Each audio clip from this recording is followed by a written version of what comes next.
శ్రీ సత్యసాయి జిల్లా మడకసిరిలో ఎలుగుబంట్లు హల్చల్ చేశాయి. రోళ్ల మండలంలోని ఒక తోటలోకి 2 ఎలుగుబంట్లు ప్రవేశించాయి. తోటలో అమర్చిన ఫెన్సింగ్ లో ఒక ఎలుగుబంటి చిక్కుకుపోయింది.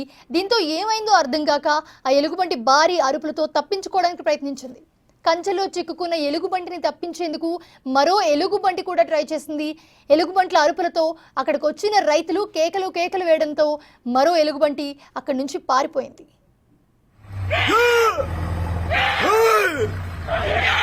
ಒಂದೇ ಉಳ್ಕಣ ಸಗಣ ಶೇಕ್ ಅಂದ್ರೆ ಅದನ್ನ ಕಟ್ ಮಾಡಿ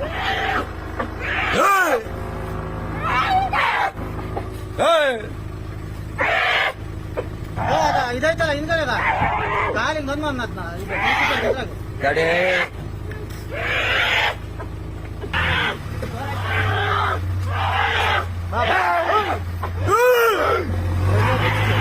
ಸಾಕ್ ಸಾಕ್ ತಡೆ ತಡೆ ತಡೆ